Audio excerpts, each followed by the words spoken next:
এই কাবুল নামের ফিরাউন ছিল ভবঘুরে যুবক, এলাকায় কোনো কাজকর্ম নাই। কিছু ভবঘুরে যুবক মানে বোঝেন না, যারা ইয়াবা ফেন্সিডিল গাঁজা মদ খায় গাছ ঠাক্কা মারে, কই ভাই যান সাইড যান। বউ যদি দরজা খোলে, অঙ্কের বাপ তুমি ঢোলো কেন? ভাই মা তুই বুঝবি না, আজ একটু বেশি পরিমাণে মাল খাচ্ছি, কথা কোন ঠিক না?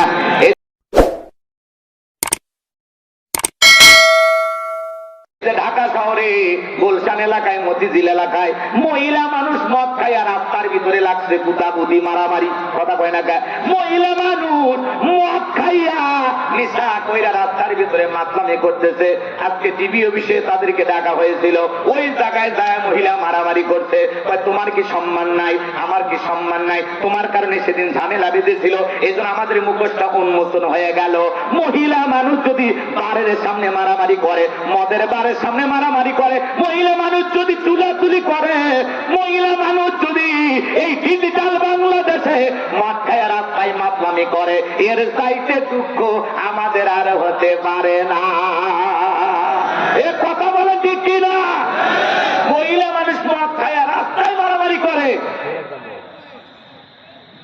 এ দুঃখ রাখবেন কোথায়? দিন যাচ্ছে কোথায় গো? কথা কন না কেন? এর আগে পরিমণি আপা মদ খাইছিল, আপনারা শোনেননি? এক রাতে আমাদের পরিমণি নায়িকা মদ খাইছে ৮৭,০০০ টাকা। কয় টাকার মদ খাইছে? ৮৭,০০০ টাকা মদ খাইয়া মাতলামি কইরা আবারও তার মামলা নতুন ভাবে চার্জশিট গঠন করা হয়েছে এবং এটা সিবিআই তদন্ত করে বের করেছে যে আসলে সেই হোটেল ব্যবসায়ী যাকে ফাঁসানো হয়েছিল এই বেচারা দায়ী না, আসল দায়ী হলো পরিমণি। এইবার এখন পরিমণির বিরুদ্ধে গ্রেপ্তারি পরোয়ানা জারি হয়েছে, যখন তখন মহিলাকে গ্রেপ্তার করতে পারে। এগুলো তো নাটক ভাই, বোঝেন না? এগুলো নাটক। আপাত ধরবে, 2 দিন পর আবার ছেড়ে দেবে, আবার বলবে আমার দুঃখিত, ওনাকে গ্রেপ্তার করার কারণে কয়েক কোটি টাকার শুটিং বন্ধ হয়েছে, আপাতত ছেড়ে দেওয়া হলো। ওনাদের জন্য অনেক ছাড়, কথা কয় না? ওনার একটা হাসি দিলেই মামলা কোন দিকে ঘুরে যাবে, কথা কন ঠিক না? আমার ভাইয়েরা, ওনারা তো অন্যরকম, কথা কন ঠিক না? আরে এই দুনিয়ার জমিনে অপরাধ করে নাই, জেলখানায় নিয়ে যায় খোঁজা হয় লোকটা কি অপরাধ করেছে, কোন মামলায় ফাঁসানো যায়, কিভাবে কি করা যায়। আর এই দুনিয়ার জমিনে অপরাধ করেছে, মদের বোতল সহ মাতলামি করতে করতে আমার পরিমণি আপা গ্রেপ্তার হয়েছিল, এরপরেও তাকে ছেড়ে দেওয়া হলো। এখন আবার তদন্ত করে বের হয়েছে আসল দায়ী পরিমণি। তাহলে এই চিন্তা ভাবনায় আপনারা একটু বোঝেন, একটু বোঝেন, একটু বোঝেন। এই দুনিয়াতে এই ধরনের রং তামাশা করা গায়ক, নায়িকা, সেলিব্রিটি, এদেরকে ছাড় দেওয়া হয়, কিন্তু কোরআনের পাখি আল্লাহওয়ালা আলেমদেরকে ছাড় দিতে চায় না, কথা বলেন ঠিক কিনা? এই কথা দ্বারা প্রমাণ হয় ওরা মন জয় করতে পারে, খুশি করতে পারে, ওদের টাকার পাওয়ার আছে, রূপের পাহাড় আছে, কিন্তু আমরা দুর্বল, আমাদের কোনো কিছুর পাওয়ার নাই। হুজুররা হলো দুর্বল, এক কথা না, বুঝছেন তো নাকি? সামনের দিকে যাই বাজানো আমার। তাহলে মহিলা মানুষ মদ খেয়ে মারামারি করতেছে, সমাজ গেছে কোন জায়গায়? যুবকেরা হলে এগুলো মানা যায় যে পুরুষ মানুষ খাইতেই পারে, এখন মহিলা মানুষ যদি মদ খাইয়া মাতাল হইয়া চুলাচুলি করে, রাস্তাঘাটে মারামারি করে, তাহলে দেশ আমাদের লন্ডন আমেরিকা হতে কি দেরি আছে? এমনি আমরা কি বলতে যে আমরা এগিয়ে যাচ্ছি, অবশ্যই এগিয়ে যাচ্ছি, প্রয়োজনে মদ খাইয়ে এগিয়ে যাব। কথা বল।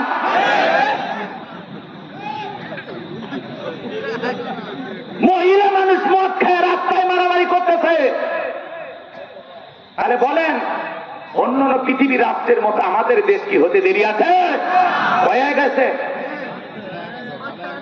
ভারতে কয়েক হাজার মানুষ বছরে মদ খেয়ে মারা যায়। হালাল কাজ চালু করতে চায় না, আর হারাম কাজ চালু করার জন্য মদের বার খুলে বসে আছে। কোন দেশের কথা? সৌদি আরব পর্যন্ত এখন বিদেশি পর্যটক যারা যাবে, এরা যেন মদ খাইতে পারে সেই ব্যবস্থা সৌদি আরব সরকার করতেছে। আপনি যাবেন কোথায়? আমার দেশে তো যে লাভ আছে আমাদের দেশে, আমরা যদি মদ বিক্রি করে যদি কিছু ইনকাম করি, আমরা যদি এগিয়ে যেতে পারি নাকি? কোন হালালে তো হচ্ছে না, এখন হারামের পথে যাওয়া লাগবে। কি বুদ্ধি মানুষের! শয়তান কোন জায়গায় কাটি মারতেছে চিন্তা করেন। কথা কন না কেন? এজন্য আসুন পাপের কাজগুলো বন্ধ করেন। কুনতুম খায়রা উম্মাতিন উখরিজাত লিন-নাস তা'মুরুনা বিল মা'রুফ ওয়া তানহাউনা আনিল মুনকার। আল্লাহ বলে তোমাদেরকে উত্তম জাতি বানাইলাম, ভিআইপি বানাইলাম। তোমাদের কাজ হলো দুইটা, সৎ কাজের আদেশ দাও, অসৎ কাজ থেকে নিজেরা বিরত থাকো, মানুষকে বিরত রাখো। কথা বলে ঠিক কিনা? যে সমস্ত মহিলারা মদের বারের সামনে মদ খেয়ে মাতলামি করেছে, এদেরকে ধরে দৃষ্টান্তমূলক শাস্তি দিতে হবে। কথা বলে ঠিক কিনা? তুমি মহিলা মানুষ মদ খাইয়া চুলে চুলি করো, হ্যাঁ জামানা গেছে কোন জায়গায়? আরে কলিজাটা খাইতে যায়। এটা আমার দেশ, আমরা কিভাবে নির্লজ্জ বেহায়া হয়ে যাচ্ছি, কত হারাম কাজ ওপেনে চালু হয়ে যাচ্ছে। কথা বলে ঠিক কিনা? হারাম কাজ, হারাম কাজ। আমার ভাইয়েরা চলেন সামনের দিকে যাই। এই নিশার কারণে আজকে বাবা হয়ে ছেলেকে খুন করতেছে, ছেলে হয়ে বাবাকে খুন করতেছে। আপনারা দেখলেন না কয়েকদিন আগের ঘটনা বাজান? ওই ঘটনাটা থেকে আমি চোখের পানি ছেড়ে দিয়ে কান্না করেছি। একজন নিশাখোর বাবা, কলিজার টুকরা 5 বছরের সন্তান, ভাত খাইতেছে, মা তুলে খাওয়াইতেছে, সন্তানটা খাইতে চাইতেছে না। বাবা রাগান্বিত হয়ে মেয়েটাকে কয়েকটা থাপ্পড় মারলো। থাপ্পড় মারতে মারতে মেয়েটা কান্না শুরু করে দিল। এইবার মেয়েটাকে তুলে আসার মারছে। মেয়েটা কাঁদতে কাঁদতে ডেকে বলে, আব্বু আমাকে আর মেরো না, আমাকে আর মেরো না বাবা, ও বাবা আমাকে ছেড়ে দাও, আমি কিন্তু মারা যাচ্ছি, আমার জীবনটা চলে যাচ্ছে। ছোট্ট 5 বছরের নিষ্পাপ কন্যা সন্তান কাঁদতে কাঁদতে দিকে বলে, আব্বু আমাকে ছেড়ে দাও, ও আব্বু আমি মারা যাচ্ছি। ওই নিশাখোর বাবা, মাতাল বাবা, সন্তানটাকে ছেড়ে দেয় নাই, মারতে মারতে মেরে ফেলে দিয়েছে। এটা হলো নিশা। কত খারাপ, চিন্তা করেন। কথা বলে না কেন? 5 বছরের শিশুটাকে মাতাল অবস্থায় বাবা খুন করে ফেলেছে। এই বাংলাদেশের ঘটনা। ওই মহিলারা চুলে চুলি করতে গিয়ে 2-4 জন যদি মরতো ভালোই হইত। এরা মরলে আফসোস নাই, ছোট বাচ্চাটা মারা গেছে এই জন্য আমার কষ্ট। কথা কন ঠিক কি? মহিলা মানুষ মদ খায় গো, মাথা ফেলে। খাইছিলেন কেউ? আপনারা খাইছিলেন? এদের আগ্রহ থেকে আমি মনে মনে ভাবতেছি কি জিনিস এটা। আল্লাহ আল্লাহ যেন এদেশের মুসলমান নর নারীকে হেফাজত করে। জোরে বলেন আমিন। আর একটু জোরে বলেন আমিন। আচ্ছা কথাগুলো কি খারাপ লাগলো নাকি একটু বাস্তবতা তুলে ধরা দরকার আছে? না না, খালি ঘুমাইন না, কি হচ্ছে একটু বলা লাগবে। আর এগুলো বললে কয় হুজুরেরা ভাইরাল হওয়ার জন্য এগুলো বলে। সমস্যা নাই, সমাজের বাস্তবতা তুলে ধরলে কেউ যদি আমাদের বিরুদ্ধে সমালোচনা করে আমাদের আফসোস নাই। আমরা মাদক মুক্ত বাংলাদেশ করতে চাই। মাদককে না বলুন। কথা বলে ঠিক না? নিশাদ্রব্য পান করা জায়েজ না হারাম? মদ পান করা জায়েজ না হারাম? আল্লাহ যেটা হারাম করে দিয়েছেন ওটা আমরা স্পর্শ করব না। যুবকেরা রাজি আছো তো ইনশাআল্লাহ? রাজি আছো তো ইনশাআল্লাহ?